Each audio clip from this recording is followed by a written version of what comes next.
കുടുംബജീവിതവും നസ്രത്തിലെ കുടുംബവും. മനുഷ്യജീവിതം ഒരു കുടുംബ കൂട്ടായ്മയാണ്. മനുഷ്യർ കുടുംബങ്ങളിൽ നിന്ന് ജനിച്ച് വീണ്ടും കുടുംബങ്ങളായി കുടുംബജീവിതത്തിലൂടെ ഭൂമിയിൽ തലമുറകൾ കൊണ്ട് ദൈവം അനുഗ്രഹിക്കുകയാണ്.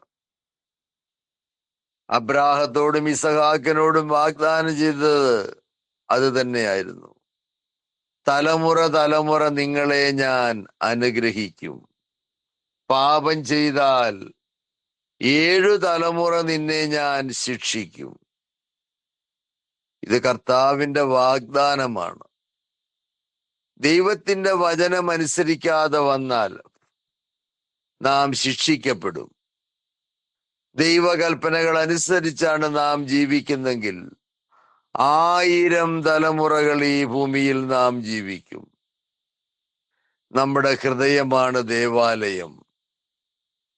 ദൈവത്തിന്റെ ആലയം നമ്മുടെ ഹൃദയമാണ്. ലോകത്തിന്റെ ആലയം വിശ്വാസവും സഭയുമാണ്.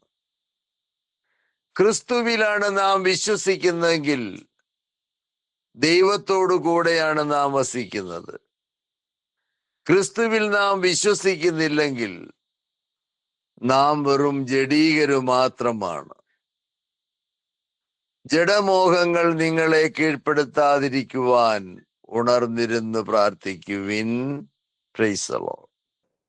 അപ്പം കുടുംബങ്ങൾ, നാം ഒരു കുടുംബത്തിലാണ് ജീവിക്കുന്നതെങ്കിൽ കുടുംബം എന്ന് പറയുന്നത് അടിസ്ഥാനം വിവാഹത്തിൽ നിന്ന് രൂപമെടുക്കുന്നതാണ്. ഒരു ക്രിസ്തീയ കുടുംബത്തിന് ഒത്തിരി ചട്ടക്കൂടുകളുണ്ട്.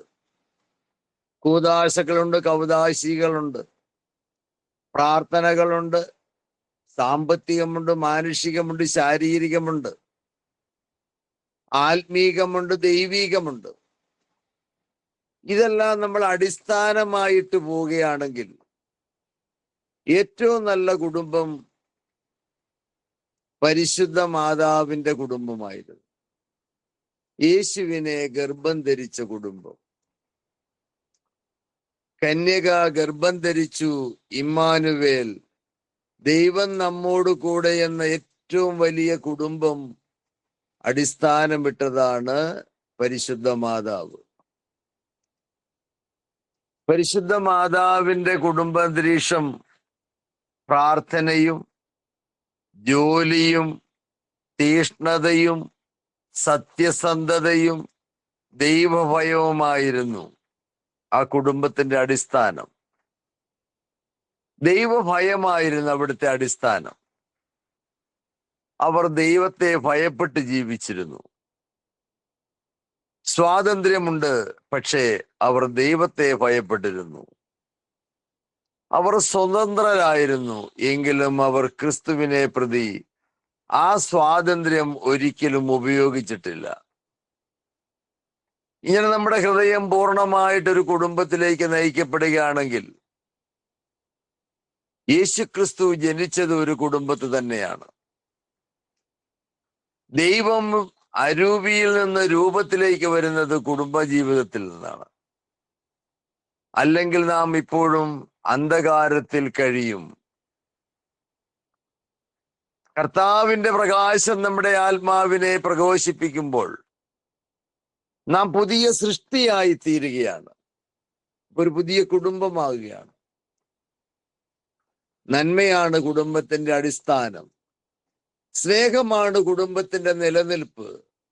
വിശ്വസ്തതയാണ് എല്ലാ പാപത്തിൽ നിന്ന് ആ കുടുംബത്തെ രക്ഷിക്കുന്നത്. Price the Lord. സ്തുതിയായിരിക്കട്ടെ.